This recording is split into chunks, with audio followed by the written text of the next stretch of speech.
Manahy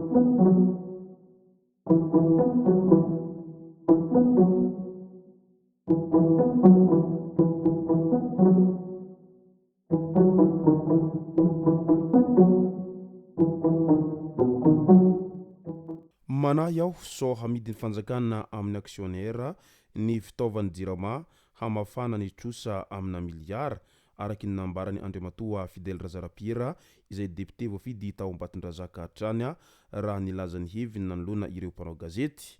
Ka ny pitsopitsony mahakasika an'izay ny fakafakena amintsika ato anatin'ity vidéo ity ka manaza antsika rehetra anaraka an'ity vidéo ity hatramin'ny farany. Azadino ny milaiky ny vidéo antsika ary tsara voatrany ny miabone amin'ny chaîne antsika mba ahafahanareo manaraka tsy tapaka ny vidéo zay rehefa nahito isan'andro. Tsy ampendrela moa isika fa avy hatrany tonga de vavany ndao ary.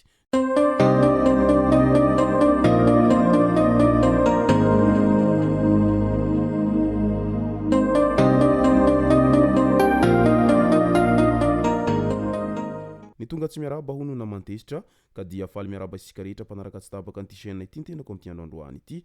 Arakin'izay efa natsipiko zay dia ny mahakasika fanehoan-kevitry ny Fidèle Razarapiera izay député voafidy tao Ambatondrazaka no tena iompanantsika ato anatin'ity vidéo ity. Fa milohan'izay dia andao aloha resantsika ireto tsara ho fantatra manaraka ireto. No tanterahana tamin'ity herinandro ity ny fanaovan-tsonia eo amin'ny sekoly zandarmeriam-pirenena ao Ambositra sy ny orinasa Madagasikara Biogaz ho an'ny tetikasa fananganana tompom-pamokarana biogaz any an-toeranany. Ny WC ao an-toerana no havadika ho biotoilette. Ozy mamokatra gaz andrahoana ny sakafon'ny mpianatra hoy ny zandary sy ny mpandraharaha. Natao moa ity tetikasa ity mba hanenana ny fandaniana kitay ao amin'ny sekoly. Manodidina ny 500 olona no misitraka ity tetikasa ity izay vinavinaina afaka volana vitsy dia efa azo jifaina.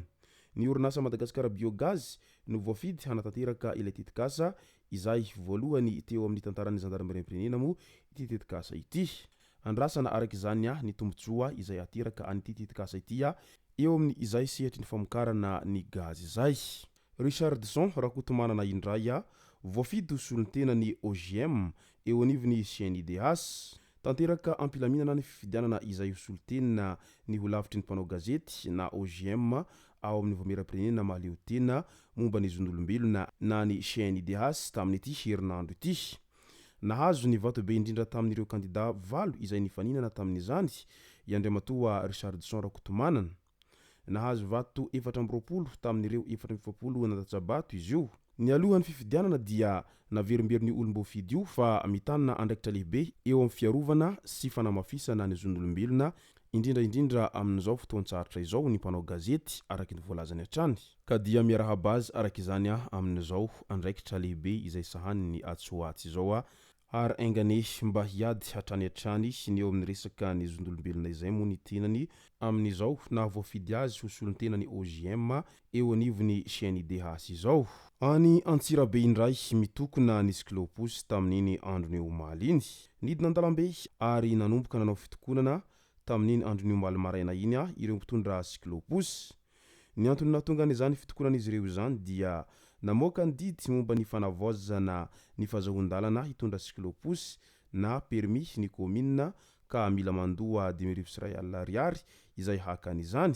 Mitaky fampiresahana ireo mpitondra Cyclopus fa tsy anaiky an'izany izy ireo raha toa ka tsy misy ny fandraisana andraikitra manoloana an'izay fiakarany fahazahona permis na Cyclopus izay any an-toeranany. Ahitana an'izay karazana fitokonana izay avokoa ny sehatra rehetra amin'izao fotoana izao asa raha mba inona marina no tena vahaolana maharitra azo roso mba hialana amin'izay fitokonana etseroa izay fa toa magaga ihany ny zava-misy amin'izao ankehitriny izao. Anteny miram-pirenena lany sy teo anivony anteny miram-pirenena ny tolo-dalàna laharana fa 885 tsipika 424 bara PL izay naroso ny vipanina Soafilera Prinsia izay miaro ny olona varira izay ianjadiny herisetra sy fangalarana ary ihany koa ny famonoana amin'izao ankehitriny izao. Midika izany rehetra izany fa hihamafy arak'izany ny fanaraha-maso sy ny fiarovana an'ireo varira mba hialana amin'izay herisetra izay mahazo azy ireo zay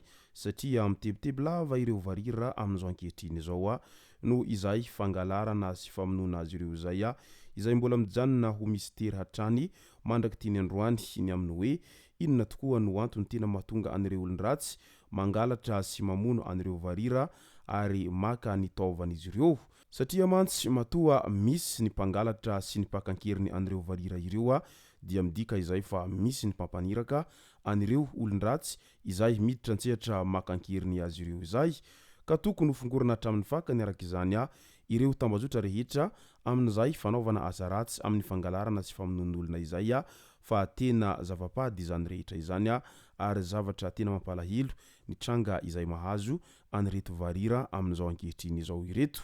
Andao amin'izay ho resantsika ny mahakasika fanambarana izay nataony Fidèle Razarapiera solombambahoaka voafidy tao Ambatondrazaka tao. Ny tafafohy tamin'ny mpanao gazety ny solombambahoaka Fidèle Razarapiera izay voafidy tao amin'ny distrikany Ambatondrazaka nambarany fa ny satany Jirama dia nofaritany didim-panjakana 570 tsipika 420 izany hoe ho an'ny tombotsoan'ny daholobe na service public. Rehefa avadika société anonyme izany ny Jirama dia tokony hoentina hodinihana eny anivon'ny temerim-pirenena mba hamafana io didim-panjakana 570 tsipika 420 io kanefa tsy nalefan'ny fanjakana izy io satria mety mbola ho ady hevitra be. Notengen'ny fanjakana an'ilay didim-panjakana 440 tsipika 420 ny raharaha ny ao indray dia miresaka ny hoe société commerciale. Raha io zany nozohina dia mivadika tanteraka ny rasa satria hitady tombom-barotra ny Jirama. Tsy hiditra nefa ny aksionera raha maty antoka na raha toaka tsy voalohany hitrosan'ny Jirama amina miliara maro dia ny fanjakana no tsy maintsy mandoa anio volabe io hamafana ny trosa vao afaka hivadika société anonyme io Jirama io. Eo indrindra no ametrahana amin'ny fanontaniana hoe ahoana ny hamafana an'io trosan'ny Jirama io. Tsy mbola nandinika izany tamin'ny lalàna mifehy ny teti-bola nasimpanetsina izahay ho hiatrany député Razarapiera. Ahiko ho izy sao hamidy amin'ny aksionera ny fitaovan'ny Jirama hamafana ilay trosa be. Manahy sao sanatria hamidy ny fanjakana amin'ny aksionera ny fitaovan'ny Jirama mba hamafana an'ilay trosa amina miliara araky ny nambarany ity solombambahoaka voafidy tany Ambatondrazaka ity hatrany. Ka dia andrasantsika eto ara ny fanazavana avy amin'ny fitondram-panjakana manoloana an'izay fanehoan-kevitry ny solombambahoaka Fidèle Razarapiera izay. Izay no masaka azona roso tao anatin'ity video ity tomboko lasy tomboko vavy misaotratsika rehetra nanaraka an'ity video ity hatramin'ny farany. Aza dino ny milaiky ny videontsika ary tsara voatrany ny miabone amin'ny chaîne antsika mba ahafahanareo manaraka tsy tapaka ny video izay efa nahita isan'andro. Tomboko lasy tomboko vavy mankasitraka dia mirary soa.